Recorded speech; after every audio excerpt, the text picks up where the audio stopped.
Okay, so everybody, today we will be speaking about was Islam spread by the sword? And the guest is Dr. Stef Keris, who's a historian and author of many books, for example, How Islam Has Become Part of Europe, or the hidden Islamic heritage of our world. So thank you so much, Dr. Stef, for being here. Jazakallah, thank you for having me. Definitely. Maybe you can give us some background into how did you become a historian, or how did you, become interested in writing books and learning about Islam? Because you come from a non-Muslim background, I guess. So maybe just some introduction would be great. Jazakallah khair, bismillah, salatu wassalam ala rasulullah. First of all, again, Jan, I would like to thank you for the invitation. It's really an honor and a pleasure being here. And it's good to get a little bit more information, background information about our Islam in Europe, especially what's happening, what's going on, how did Islam become part of Europe? And as you mentioned, I am of Greek origin. I grew up in Germany, went to university in Germany, and I decided to, well, I became Muslim in 1992, which was a time, it was a very complicated time, actually. It was the beginning of the Bosnian War. It was the time also Kuwait-Iraq war, and all these the problems that we had in the Middle East, they never stopped, by the way. They were just there that time as they're there nowadays. But it was a turmoil that was happening all over the world. And people were looking at Islam as something that's rather disturbing than interesting. So, and that time I had the idea, because when I was 16, by the way, so before the time that I accepted Islam, 3 to 4 years before, I came across some Lebanese brothers who had come over from Lebanon at that time with the civil war, and they went to Germany, and they came over, and one of these brothers sat in my class, and I asked him, I found him interesting somehow, and I said, hey, I'm Stef, I'm Greek, and I just wanted to welcome you to this place. And when he heard that I was Greek, he was like, oh my God, that's great, that's fantastic. All my best friends are in Athens. Lebanon and Beirut and Athens are very close, and the people in Lebanon are like the people in Greece. I would love to become your friend. And that was it. So we started straight away, became very close friends. I used to visit him at home. And once what happened, after being friends for a while, I heard his brother calling him up for Salah. I was like, what's that? What are you doing? He said, we're going to pray. I said, pray? What's that, man? Come on, really, honestly? And he was like, yeah, we're Muslims. I was like, what? You cannot believe. When I heard it, you know what came out of my mouth without thinking? I was like, I thought you were good people. Listen to that. That's what I said, subhanAllah. Imagine how indoctrinated we are living in the West, how indoctrinated we are about Islam, although we know nothing about Islam. And I didn't know a lot, and I was a very open-minded person, and I was really open towards other religions and cultures and people. But Islam was something that really, when I heard that, I was like, oh, I thought you were good people. Imagine that. And when I heard myself saying that, I was like, what are you saying there? So he just laughed it away. He went for Salah, came back. I saw them praying, and I was like, it's the first time that I saw this live interaction. Normally you see them, in the Al-Aqsa Mosque, somewhere in Israel, in Palestine, mashallah. You see them there making the Salah, but you don't know, you see it on TV, that's not live. But I was there and I saw them really praying live. So I questioned them, and I started questioning them from that time on. I was 16, 17 years old. So my interest in religion was very, very short, very small, but my interest in history and what was going around me, current affairs, was very big. So I started learning a little bit about the Palestine conflict, about what's happening actually in Palestine, what's going on. And they did give me some information. And after that, when I found out the truth, when I discovered, hey, people are lying to us through media, I thought back of my time at school when I was going to Greek primary school, that my teachers were lying to us about the Ottomans, the Ottoman Empire being in Greece, and how terrible they were. And I found out that was not the truth. That was not the truth either. So I looked into Islam as a deen, and I found this fascinating. SubhanAllah, I don't know if you can for sure relate to that. When I first opened the first book about Islam, I was fascinated by the simplicity and still the truthfulness in Islam, in contrast to Christianity, where I found it also, how can I say, weird. There were things that I just couldn't identify with. For example, Jesus dying on the cross for our sins. by the way, I learned all that through Islam. I was like, what, that really, the Christians believe that? I was not a very Christian person. I was not a very religious person. So when I heard all that, I was like, of course we don't believe that. So I was actually never a Christian. So I realized through my Islam and through discovering Islam that I was never a Christian. So that pushed me towards Islam. So I give you just a very general idea because we obviously don't have that much time, but that pushed me towards Islam, as well as the truth of history, that I realized that people lied to us, that historians and history lied was taught to us in a way that was actually a lie. So that all pushed me towards actually finding out more about Islam, about the deen, and about our history. That pushed me towards actually, in the end, I studied Islamic political science in Germany, in Aachen, the university. And political science, you cannot study political science without, it's 70 to 80% history.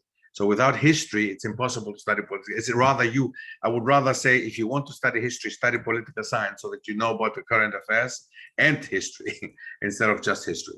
So that's what pushed me towards it. And many things that I learned through these studies opened my eyes more and more towards what's happening around us and towards Islam. Because I also learned about Al-Andaluz. I found out that, hey, there were Muslims once in Al-Andaluz. Imagine that, in what is nowadays Spain, Portugal. The very name Portugal is Arabic, basically meaning orange, the country of oranges. The oranges were imported, by the way. They were not there, so the Muslims themselves imported them into Europe. So I found this is mind-blowing. I thought, why has never, ever anybody talked about it?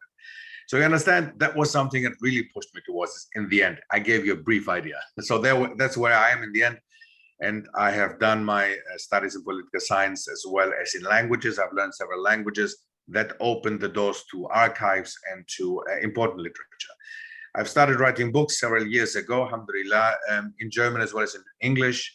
The most important one is the Islamic History of Europe, which is an alternative textbook, which has been distributed at this moment through several schools, has been taught in the UK, in Switzerland, in Germany. So alhamdulillah, I'm quite proud of that, I must say, alhamdulillah. That's a little bit about myself. Yeah, I remember in high school, or maybe in like the elementary school, the only thing I've heard of Islam was the Turkish invasion of Austro-Hungarian Empire, with regards to my history, and how we fought them in Vienna and we won, and this was like the battle of civilizations, and we beaten the Ottoman Empire, but nothing more. This was just like the only piece of information about the entire Islamic civilization here in the Central Europe that we are taught. And then I did my master's in political science as well, so I did the history and then international law and these things, and we never looked too much into this. We were mostly looking at liberalism and kind of, everybody in college is more liberal usually, so we didn't really go in depth into Islam or nothing like that. So it's a pity that this is how it works here in Europe, but I guess we can see maybe why. But you can maybe talk to us a bit. If you say like Islam was part of Europe, that sounds strange to some people. Yeah. And they say like, what do you mean? Like, how was Islam part of Europe? So can you go back and maybe tell us the first, I don't know, Muslims in Europe? How did that happen? Or who were these people? And that would be really interesting, I guess, to hear. Sure. You're absolutely right. I mean, many people raise eyebrows as soon as they hear Islam part of Europe. I mean, it's something that came from outside. As a reminder, I just wanted to remind the people who are listening and watching us now that Jesus, Isa alayhi salam, with regards to the Christians, it was not a Swede. He was not blonde, blue-eyed. He didn't come from Sweden. He also came from the Middle East, as Prophet Muhammad came, as all prophets actually came from the Middle East and surrounding. And they all gave us the monotheistic belief from the beginning to the end, from Adam alayhi salam, as we believe as Muslims, until Prophet Muhammad the seal of prophethood. So all these prophets actually came from the same areas. And if you say that Islam came from abroad, so it has nothing to do in Europe, then actually you're also saying that Christianity came from abroad and it has nothing to do in Europe, because before the Europeans became Christians, because some Europeans became Christians, before they became Christians, they were actually polytheists. The Jews were here before the Christians. So actually we should say the Jews have more right to Europe than the Christians have, if you want to take this chronological approach. Next to this one, it is not entirely true to say Christianity was in Europe before Islam. Because in certain parts of Europe, such as Eastern Europe and Northern Europe, Christianity came after the year 1000. And Islam was already established during that time for 3 to 4 centuries in Europe, especially in southwestern Europe. And what I mean with that is, if you look at countries such as Spain, Portugal, Italy, Malta, up to Switzerland, France, these countries have all had a very strong influence from the Muslims and Muslim civilization and culture already from the beginning of the 8th century. 711 was when Tariq bin Ziyad, a Berber from North Africa, set foot in Gibraltar.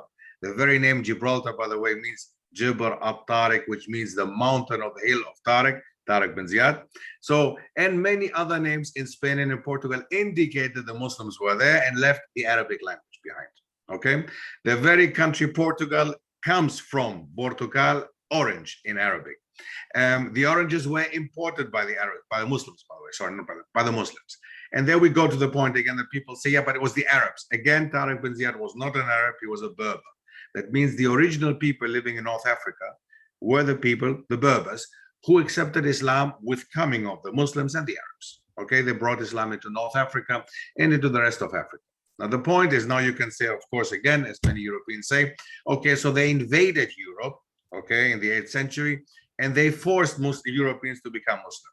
That is the furthest of the truth. Again, it's a lie and a legend and a myth, as Europeans like telling each other, because they like making Islam seem as if it was indeed a barbaric religion, barbaric people who came and attacked us, the high civilization of Europe. But in the 8th century, if you look at Spain, Portugal, Central Europe, Western Europe, there was absolutely nothing that comes close to high civilization. The only part of Europe that had high civilization during that time and high culture was the Byzantium Empire. That means the Eastern Roman Empire, what is nowadays called Istanbul, so the area of Greece, the Balkan Peninsula up to Turkey. That was an area where you can talk about high civilization. But the Muslims did not go there first. They actually arrived in Al-Andaluz, in the area which is nowadays Spain, Portugal, up to France and Switzerland. The important part of that part of the world is that with them, they brought fruits, agricultural methods, technology, medicine, information, universities. The very first universities in Europe actually were established in Cordoba, the capital of Al-Andalus, under Muslim rule. And that already in the 8th century. During that time, in Eastern Europe and in Northern Europe, Christianity had not taken roots yet.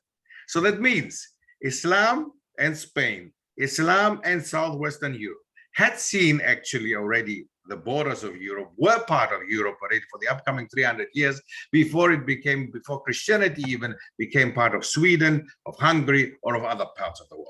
So it is not true to say Europe is a Christian continent, Christianity was here first, Islam came later. That's not true. That is not true at all. But it is easy. You just simplify the matter. These are simplify the matter. It is true that, of course, Christianity was the first established systematic religion before Islam was a system. That's true, because our Prophet Muhammad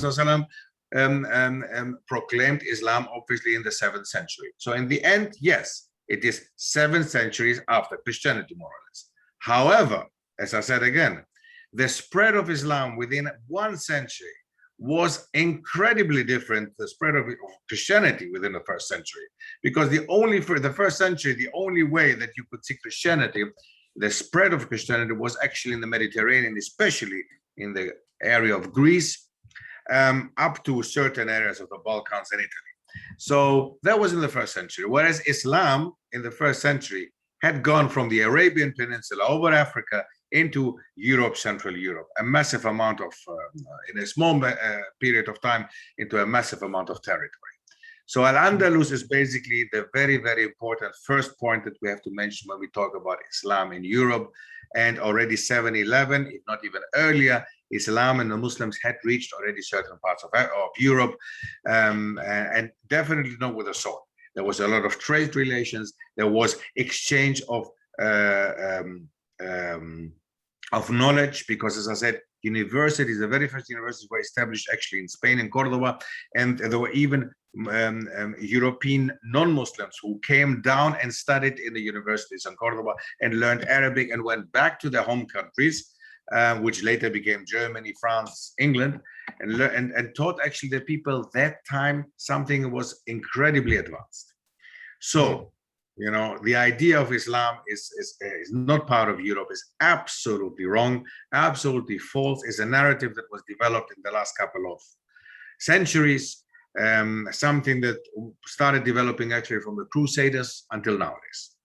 And people who have not a lot of knowledge and education believe that, really believe that.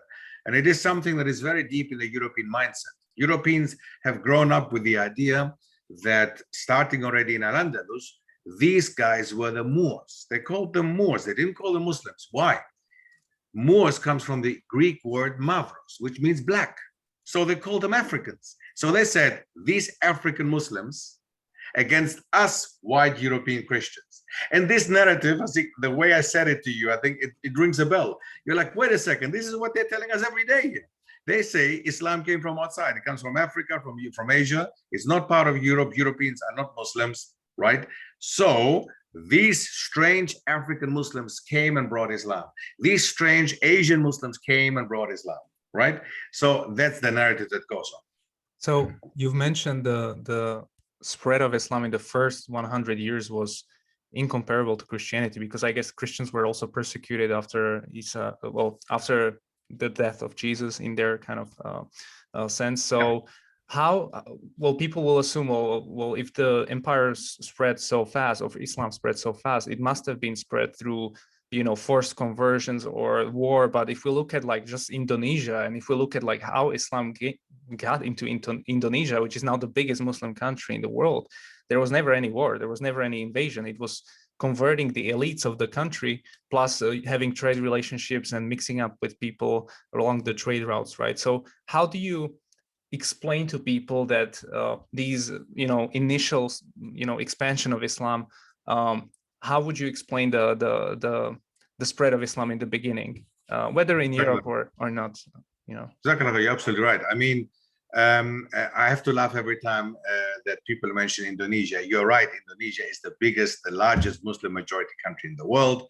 It accepted Islam through trade, but that's not the only country. Nearly every country in the world accepted Islam, and nearly every territory on this planet that is nowadays a Muslim territory, Islam went there actually through trade.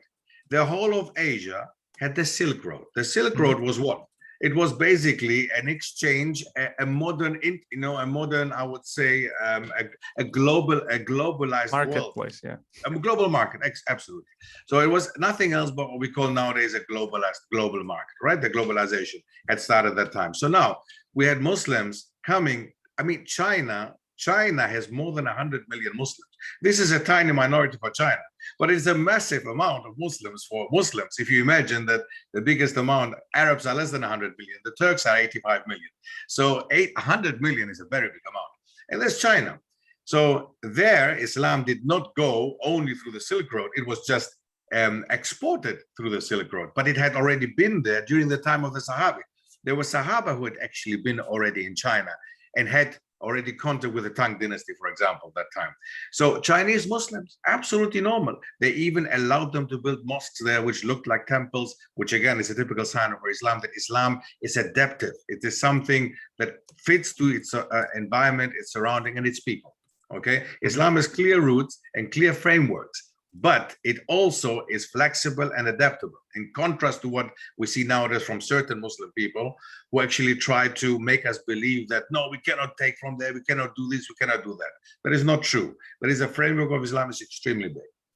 Now, so if you look at starting from the Arabian Peninsula, Mecca, Medina, of course, let's take our Prophet Muhammad ﷺ birthplace, Mecca.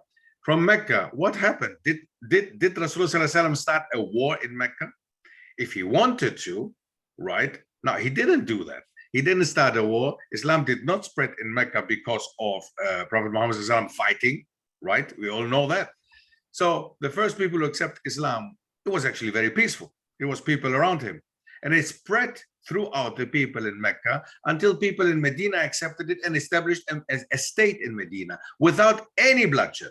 Mecca was actually reopened for Islam after Medina was already an Islamic state with no bloodshed at all. So the beginnings, these are the beginnings. So now, but people always say, yeah, but this Prophet Muhammad of yours, he fought wars. Yes, he did fight wars. Absolutely. There was wars of protection. Okay, there were wars that actually had to be fought, but there were not wars in order to convert people. Never. People converted before the wars, during the wars, and after the wars. The point of converting somebody into the deen of Islam, impossible to convert somebody forcefully. The deen of Islam is a very simple thing. It has clear rules. There are 5 pillars of Islam. These 5 pillars make you a Muslim. Now, if you do not follow these 5 pillars, then you're out of the fold of Islam. Very simple and very easy. So if I want to convert you now, Jan, for example, let's say you're not Muslim. Okay, alhamdulillah, you're Muslim, alhamdulillah. Now I'm coming to your place and I tell you, Jan, I put now a gun on your head and I say, you need to become Muslim. You say, yeah, okay, no problem. Don't kill me. I will become Muslim. Now, you don't pray. You don't fast. You don't pay zakah. You have no intention to go for Hajj because you don't know Islam. What kind of a Muslim are you? Can I really say that you're a Muslim, that I've converted you? So this is what people say, but how can this be? No people on this planet were converted in that way. They accepted Islam through trade, through understanding of Islam, through watching Muslims praying, through many, many other ways, but the sword. Anything but. I had a question about this, the early Sahabas, when they were doing Dawah. What do you think that was like? Like, let's say they came to a foreign land and they were traders or merchants or something. Right. Well, how do you think they went about Dawah? Because they had, Quran, maybe, I don't know if they had it or if they had it memorized, but what do you think that process was like? In many ways, if you look at the Sahaba of the time, if you look at the Arabian Peninsula, they saw them praying. And people inquired because they saw them praying. I was like, what are these people doing? What is this up and down? And you know what? That's exactly what happened to me, right? What I told you a little bit about my story. And this hasn't changed. Imagine now, thousands of years later, we're still, I'm like, what is that? And there are people still in the world who still don't know what this is. So that time, they saw people praying. First. Second, they saw people reacting a certain way, behaving to each other in a certain way, just giving the salam, spreading the salams. It was already like, what are you saying there? What is that? I wish you peace. That's nice. I wish you peace too. What is that? Why are you doing that? So just the action, the reaction, the way you give yourself and the way you live your life. That was already the beginning. Nobody went around. Nobody was going around Mecca and Medina saying to people, listen, there's Allah, there's one God, believe in him, or you become Muslim and all this stuff. Nobody did that. They just lived their life. And because of that, people saw what kind of people they were. Their honesty. Tradespeople who became Muslim, for example, were very famous. People would rather go to deal with them because they trusted them, because tradespeople, Muslim tradespeople, would not cheat, would not lie, in contrast to nowadays. Nowadays is different, right? So that time, when you ask about the Sahabi, that time there were business people who were Sahabi. There were people who had already become millionaires, okay? And they didn't mind money. And they could become millionaires again after they'd lost it in Mecca and they went to Medina on a hijrah, for example. They became again because that was in them. But there were business people who were trustworthy, honest, and not cheating and lying people as we have them nowadays, many of the Muslims nowadays. So their behavior and their act, that pushed people or pulled people towards Islam rather, mashallah. Yeah. So that was the beginning. And then the same way later, because the Arabs and many people from the Arabian Peninsula or the Arabs, they were tradespeople. And they were trading with people in East Africa and in Africa. There were people trading with people in the rest of Arabia. They were trading with people in Asia. And Asian people are not only Indonesia, all people in India, in China, whatever it was, when they saw and they dealt with Muslims, many of them were fascinated. And many of them accepted the deen simply because they were fascinated by the Muslims, not by Islam itself yet. So by the Muslims and their behavior. And that brought them into Islam, starting reading the Quran and starting understanding Islam. I was a Muslim already 3 years, mashallah, before I started really reading Islam, the Quran, for example. I did not know the Quran before I had said Shahada, because I knew, I felt, and I understood that Islam was the deen and was the truth, mashallah. So I did not know, I did not need the confirmation of the Quran. I knew that what I knew from the Quran was enough for me. I understood Islam as a whole, as a system. And I liked that. And I understood that that was something that is part of our life as a human being. So that's what many people felt the same. I'm very sure that time. Yeah. And when we talk about Andalusia in Spain, it was a Muslim sort of, it was ruled by Muslims, but the majority population was non-Muslim. So how Can I correct you there for a second? Sorry, go ahead. Can I correct? Please. Andalusia is a province in modern Spain. What it was that time was Al-Andalus. Andalusia comes from Al-Andalus, but let's stick to the facts. So Andalusia is a province in a small province in Spain. But Al-Andalus was basically the whole of the Iberian Peninsula. So if we're talking about Muslim rule, then we should talk about Al-Andalus. Got it. Yeah, I was just curious if you could maybe give us some insights into when these, Muslims were ruling, this land, but they were ruling also non-Muslims, because many people fear nowadays that if, you live in a Muslim country, you have Sharia, these things, even if you're a non-Muslim, what happens? So how did they allow non-Muslims to live, under that rule? A very fair question, very, very, very important question. Actually, you're absolutely right. Many people fear that because they don't know. And we need to, of course, take this ignorance away. Jazakallah khair. So first of all, indeed, the Islamic system or an Islamic country or state exists or allows, within the Islamic system and the Islamic country, there are, of course, religious minorities. So an Islamic system, an Islamic country looks at people according to their religious affinity.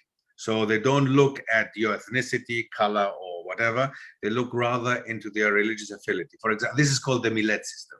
The millet system is what the Ottomans also had. And wrongfully, the people call them Turks. Unfortunately, the Ottomans were a dynasty again. So it was a massive amount of people who were not only Turks. There were many people who had Turkic origin, especially the men, but the women, most of them who gave the sultans after Orhan, they were actually all from the Balkans or from the Caucasus or from other places. So again, so the Ottomans had this millet system, like it was introduced actually in Medina also, that we had the Ahl al-Kitab. It means we have the Jews and the Christians who are considered people of the book, the ones who have the book, the ones who believe in a book, like we Muslims do. We believe in the Quran, the Christians believe in the Bible, the Jews believe in the Old Testament and the Torah. So these people have special rights. Okay, because they are people of the book, they believe in a book and they believe in a creator, they have special rights also within the system of Islam. And they are dealt with by their own people. So it is very important to know that the main leader of this Islamic state is a Muslim leader, without a doubt. However, anybody under him can be a Jew, a Christian, a Muslim, anywhere else, anybody else who follows their own rules. So if a Jew wanted, for example, something happened to a Jew, somebody broke into a Jewish house and they stole some jewelry or whatever they did, then a Jew would stand in trial in court in his own court. So it would be a Jewish court case. It would be something that the Jews can deal with it themselves, except if they say themselves and say, listen, no, I want to be dealt with by a Muslim qadi, by a Muslim judge. Okay, they can decide. The same the Christians, they can say we can deal with it or have it dealt with by a Christian court, by a Christian, or we can go to a Muslim court. The problem nowadays, of course, is many people would say, yeah, but what about atheists? What about nowadays we have people, who just simply don't fall into this category. Okay, now they will be dealt with accordingly. Now, if an atheist says, I'm an atheist, I don't believe in God, okay, then they will be dealt with accordingly. Then they cannot use the Christian, the Jewish, or the Muslim court, or whatever else it is. Then they will be dealt with in accordance to their belief. Okay, this is part of an Islamic state as well. Okay, but that does not mean, of course, that they will be persecuted or that people within that state, because they are minority, will be persecuted. No, that does not mean that. People believe that. People believe that the Muslims will persecute Christians and Jews and whatever just because of a different affiliation. They're allowed to have the synagogues, they're allowed to have the churches. So all this is part of an Islamic system as well. They deal with it themselves, within their own millet, within their own religious affinity. So that's very rough, of course. Now, a general idea of an Islamic state, what it actually means, that it did, and that's the way that we have seen it in history. So still the same way nowadays, in case there was an Islamic state, it would permit and allow its minorities to have their own religious buildings, their own court cases, their own courts, and their own people dealing with it. And that's the general. Right. And some people might say that some people tell me this as well, like, well, if you love Islam so much, why do you live in the West? Like, why do you live here? Why don't you go and move to Saudi Arabia or something, right? Like, you can you have, you know, the country is looking, I mean, there's different kinds of Sharia, but you have a country which is mostly Islamic. It would be much easier to live there. You know, everything's halal, Mhm. you know, there's mosques, you know, and everything. So why do you still stay here? And in the West, there's millions, I mean more than millions of Muslims maybe nowadays, I don't even know. So what do you think, what would you say to these people if they Usman, as we said before, I mean, Islam is not something that that belongs to a certain location. Okay, Islam is for humanity. It came for humanity. It came for the whole world. So it is something that it can be practiced from Alaska all the way down to South Africa. It can be practiced in Russia. It can be practiced in South America. And Muslims as minorities live in any country of this world. There's actually no country that doesn't have Muslims. So you will have the as a human being and as a Muslim, you are adaptable and adjustable. Actually, you can adjust and should be flexible to live in a country. Of course, you will want to avoid certain types of meat or certain types of food or whatever. There are certain regulations and rules that you can do, but it's possible to live in any country of the world.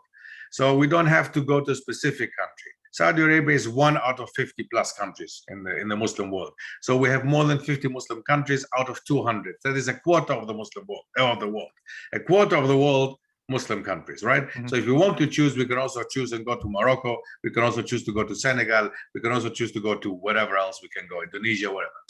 So next to this one, again, Europe, again, is not necessarily entirely Christian.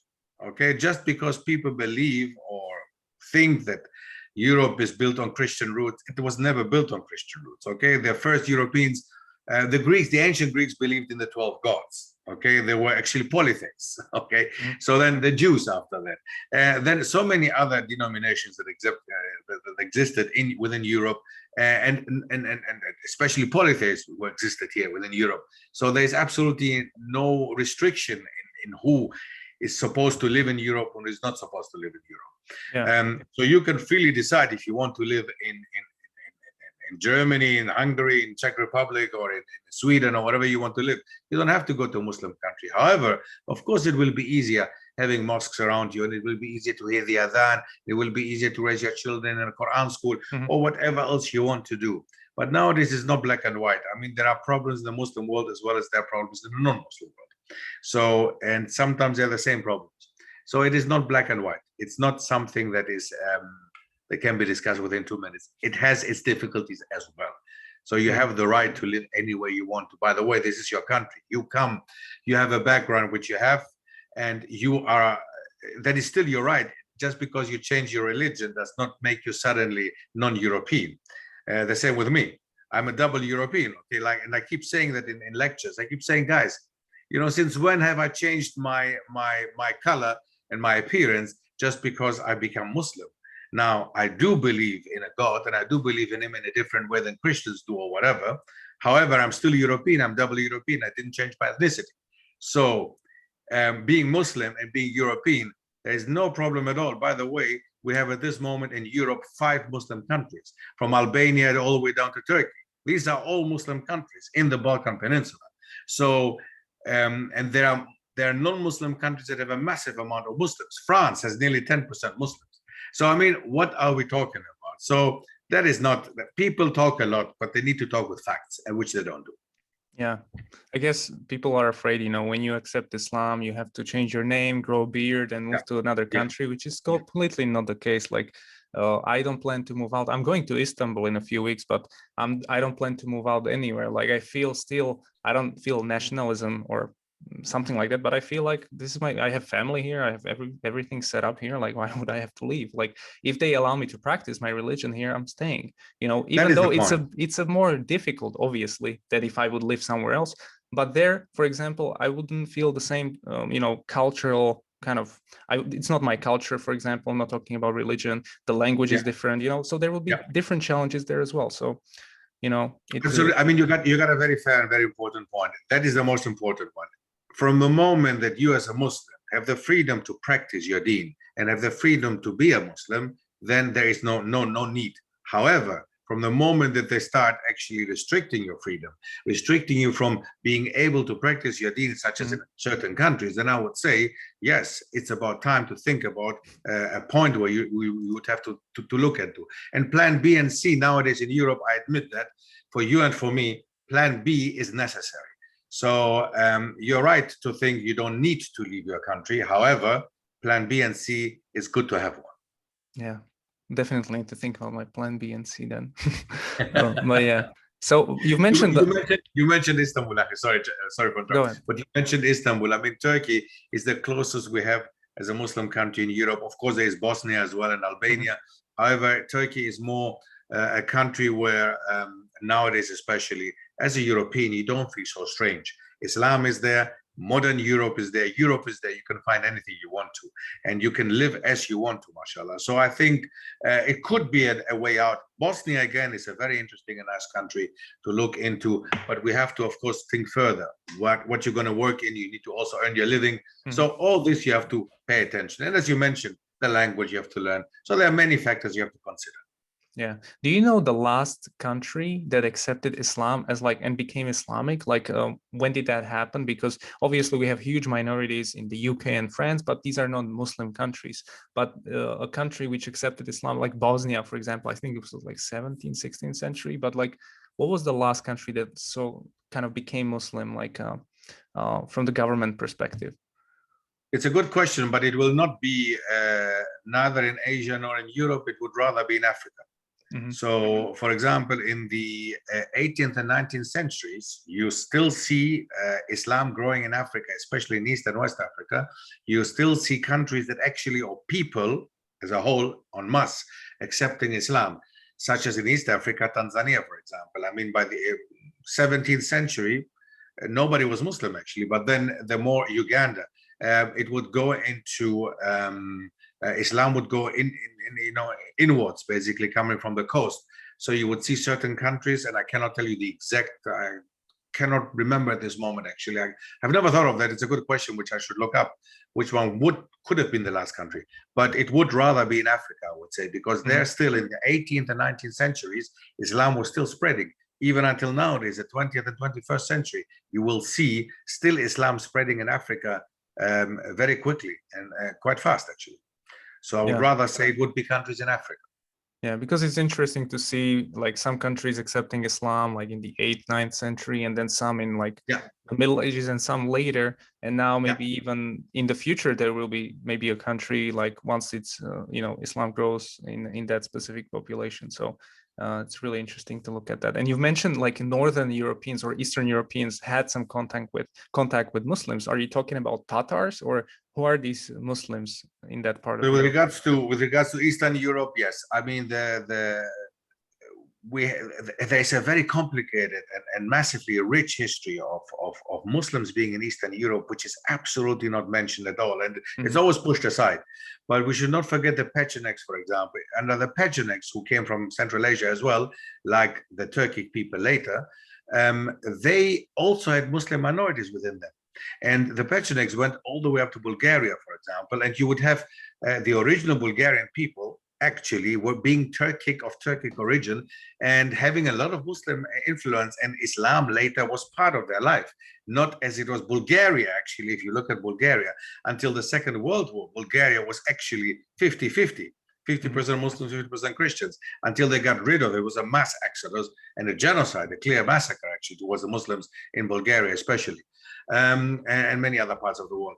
Poland, Lithuania had received Muslims, the Tatars, for example, who arrived in the Polish-Lithuanian Commonwealth in the 13th century when they were persecuted by the Mongols and fled towards Russia, and from Russia also further into Poland, Lithuania, as well as Finland.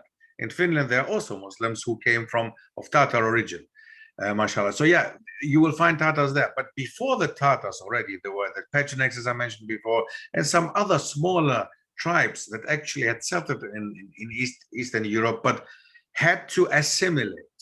And this assimilation meant a total eradication of the Islamic roots and Islamic background, until always again another Muslim people comes, and again another type of Islam is introduced, mashallah. So it was the Pechenegs, it was the Tatars, it was the Ottomans later. Until nowadays we have immigrants from the Muslim countries, mashallah. So there is always a kind of continuity actually happening. Also in Eastern Europe, although people believe and say, we have no Muslims here, we had no Islam. Absolutely not true. Absolutely not true. The influence of the Tatars, the influence of the Tatars on Polish culture and cuisine is massive.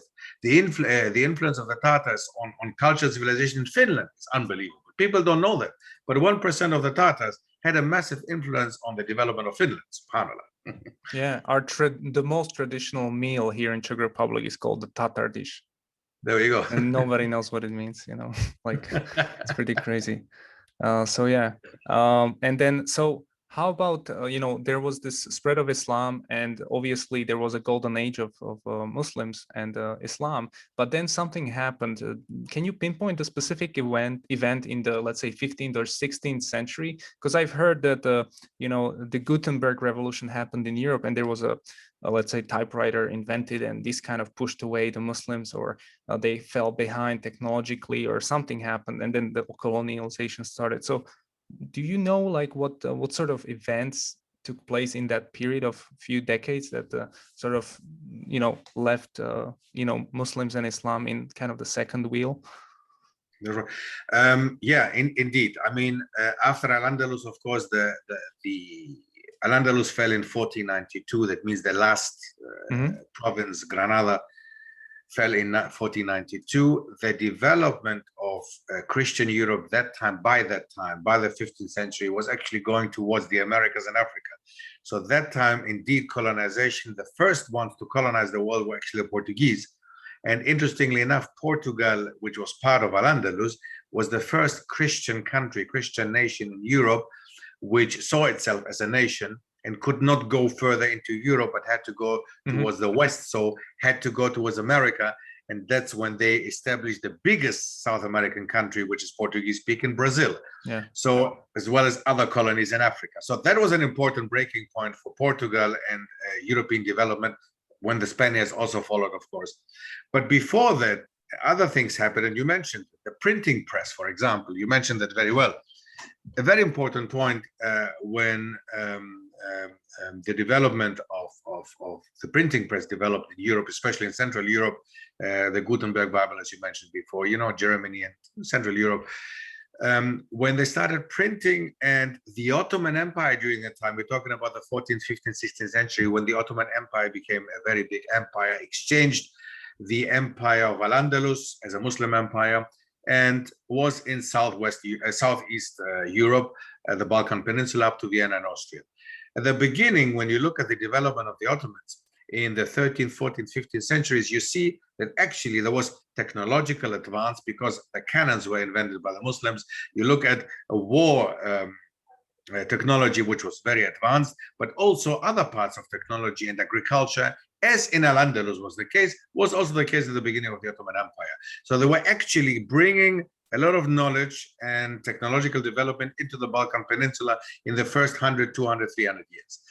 That all changed drastically from the 16th century and 15th, you know, after Sultan Suleiman, which was the 16th century. After that, it changed drastically when Europe, Christian Europe, started with the printing press, but also the Industrial Revolution. The Industrial Revolution did not catch up with the Muslim world. The Muslim world became a poorer part of the world in a way that technology was left behind, but not only the technology of warfare, but also starting with the printing press, going deeper into any kind of technological advance that did not catch up with Europe. It was all in Western Europe, in Northern Europe, and stayed there for a longer period of time, while the Muslim world was actually deteriorating slowly but surely within the upcoming 100, 200, 300 years under Ottoman rule.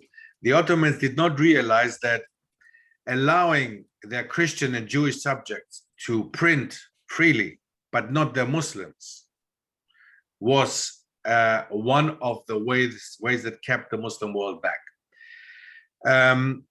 But they did not do that, just to be clear here, because they thought they were it was a backward stage, or they were still in the past, and they didn't consider technology. The Ottomans prohibited printing for the Muslims because of the calligraphic way of the Arabic language, which was used that time by the Ottomans. So they wrote Turkish also with the Arabic alphabet. And they had invented a lot of calligraphy was an industrial sector of the Ottoman industry, of the Ottoman world. So many people would have lost their jobs starting the printing press. First. Second, they would have to reinvent the typewriter, the way that the printing press, which started in Europe with the Latin alphabet, had to be reinvented with the Arabic alphabet, and so on. So all this stuff had to happen, which required a lot of effort and will, and that was not the case that time. So that's what kept the Ottomans back from the printing development, which followed after that industrial development in the upcoming 100 to 200 years. So that is the major factor. The main factor is what kept the Muslim world back, and the Muslim world that time meant the Ottoman Empire, of course, because the rest of the Muslim world was either colonized or under Ottoman rule or whatever else it was. So what you mentioned, the development was kept back from the Ottoman world, from the Islamic world that time, and that opened the Muslim world and made it very vulnerable actually to attacks from Christian Europe. And that's what happened in the end. They colonized the whole Muslim world, Africa, Asia, South America, everything was colonized in the end, until we see in the 20th century developments that we still have nowadays, that we're still seeing people trying to catch up with the West, trying to catch up with modern technology. Mm-hmm. Do you think many people, when they associate Muslims or Islam, they think like, oh, these people are backwards because they don't, they don't allow technology, or they are against innovation in certain parts of the industry? So do you think, I mean, obviously this is not true, but maybe that was the case a few hundreds of years ago, but do you think the Muslim Ummah, let's say, they can not living here, but like somebody in, let's say, I don't know, living in Pakistan, they can ever catch up to the West in terms of this technological progress? Or what's your take on this? Because of the colonization and these things being held from them for centuries, how do you view that? Well, look, it's also a mentality issue. If you talk about countries, there are two different things. Are we talking about states and countries, or are we talking about people? Muslim people, for example, have been traveling in the last decades and century actually towards Europe, coming to Europe and studying in Oxford and Cambridge is absolutely normal. You have Arab societies, you have Muslim Malaysians, you have many people, many Muslims from Muslim countries coming over here, coming to the West, coming to Europe, America, Australia, and studying, learning English. Many of them, the main language, the main aim of a Muslim nowadays is to learn English and to improve there. So yes, it is there, that the wish and the will to actually catch up is there. With regards to government, I mean, you mentioned Pakistan. Pakistan is a nuclear power. The problem is, you might be a nuclear power, but your people are starving. So as I keep saying to the Pakistanis also, that is nice for you that you can be a nuclear power, but your people in your country are unsatisfied with the government and unsatisfied with yourselves. So you cannot be proud of being something, having caught up on the one side, but on the other side, your people are illiterate, uneducated, poor, right? So you have scientists who can cope with the West, but you have people who cannot even have a daily meal. You understand? These disparities are the problem in the Muslim world. We are in the Muslim world. We have the poorest countries in the world and the richest countries in the world. We have countries such as Kuwait, Qatar, Saudi Arabia, in contrast to Mauritania, Mali, Chad. Okay, so you understand, this is the Ummah. We don't see ourselves as Ummah anymore. This is one of the biggest issues and problems that we have as Muslims. The mentality is the problem. Muslims have moved away from Islam as the understanding of Islam of our Prophet Muhammad SAW. They've moved away from this understanding. So everybody's looking into their country, their ethnicity, their background, which is a Western take. Okay, so nowadays a Moroccan looks into being Moroccan, an Egyptian into being Egyptian, not into being Arab, not even this, not into being Arab and not into being Muslim at all. So this is all, you see the disparities that we have amongst Muslim people and Muslim nations are massive, massive. So if we don't try to catch up with that and change these disparities, there will never be a change in the Muslim world if we don't, all of us, consider us being part of the Ummah. And with Ummah, I mean also us, you and I.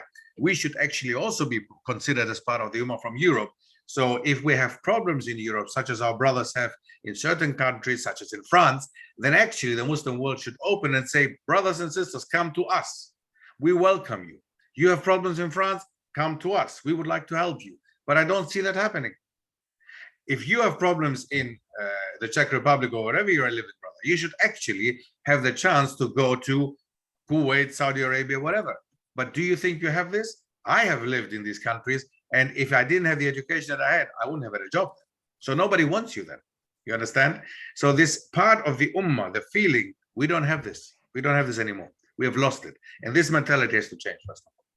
Do you think there's a special role that reverts, maybe such as I or you, I mean, you're a revert, but you've been a Muslim for decades and I'm very fresh. But do you think there's a special role that, let's say, I can play, maybe, you know, living in Absolutely. Europe, I have two companies, you know, I'm very, you know, I'm working with startups a lot, but I'm a Muslim. So that sounds very controversial, like how this can happen, right? But absolutely not. Yeah. Absolutely. I know a lot of guys who are like entrepreneurs, but they are Muslim as well. And some of them are like white European guys looking, yes. you know, so, you know, and there's not many of them, but yeah. Yeah, you're absolutely right. I mean, mashallah, look at America. I think it's a good example, not the America, I'm talking about the African Americans, for example, or the Muslims in America, mashallah. There are enough white American Muslims who have made it in the world of business and who have been making it in the world of business ever since. The same in South America. Certain countries in South America, which you might have never heard of, for example, have a massive amount of Muslims, such as Suriname, which is a Dutch Guyana, for example, above Brazil. Now that country has 20% Muslims. And there, the majority of people are actually entrepreneurs, Muslims with business background, you know? So there is nothing wrong and there is no contradiction at all. It's just what people believe in Europe. We should not believe in these contradictions. We ourselves are white Europeans. We ourselves are Muslim Europeans who are actually in the field of business, in the field of being educating people. This is my field. I like educate people. I like working in the field of education, but still I'm also an entrepreneur in a way that I'm trying to sell my courses. I'm trying to sell what I'm doing and who I am. So there's nothing absolutely wrong with that. In the contrary, absolutely, I agree when you said, do we play a role as reverts? Of course, we play a massive role, and especially in Europe, because that is our continent. That's where we come from. So if you look back at the time of Prophet Muhammad, when he was educating people and he had his Sahaba around them, Sahabi came from all over the place. So he would send a Yemeni to Yemen to educate their people. He would not send somebody from Mecca to Yemen. You understand? He would send somebody from their own people back to their people, because these people would listen to you. You would speak the same language. You would understand each other better. You have the same mentality. You understand their mentality. So if somebody needs to make da'wah, or at least to educate their people about Islam, then I would have to, as I'm doing, alhamdulillah, also talk to my people in Greece, for example. I have to talk to them. Now, I have many people, yeah? I grew up in Germany, so I can also talk to them, of course. I have the same mentality. I understand their mentality. We speak the same language. So yes, you need, and your role is in that area, in the area where you have grown up and where you are now, because you understand their mentality and you understand these kind of people in your area better. Not me. If I came now, even if I learned Slovak or even if I learned Czech, if I came now over to your area, I would still be considered a foreigner, right? I would still be a foreigner, even if I learn the language. So for that reason, it is up to you to educate and to change the misconceptions that people have there, as I have been trying in the last 3 decades, actually, of being a Muslim, alhamdulillah. So yes, that is a massive role and a burden that we have, but it's a role. And I like taking this role on board. I mean, it can be a burden, it can be difficult sometimes. I'm not saying it's easy, but what is easy? And why should everything be easy just to do it? No, I mean, in order to pass an exam, you also have to learn, right? And sometimes it takes weeks before you can pass the exam. Sometimes you have to redo the exam because you didn't pass it. So there you go. So you see, nothing in life is easy. So why should this be easy? So there you go. Yeah, I guess, you know, there's still a ton of things to learn. And I assume that even you, being decades into being a Muslim, you still are learning every day about something you didn't know before. So it never stops, I guess. And for me, it's more, you know, learning the context and not just, you know, what people say, but going to the source myself and digging through whatever materials I can find. Yeah, but thank you so much for stopping by, and I think we can catch up in the future and chat about different topics. But I think this was a great kind of introduction about Islam in Europe and the spread of Islam and all these things. And I would be very happy to stay in touch with you. Me too. Jazakallah khair, really. Indeed. Thank you very much for having me. Yeah, thank you. Have a great day.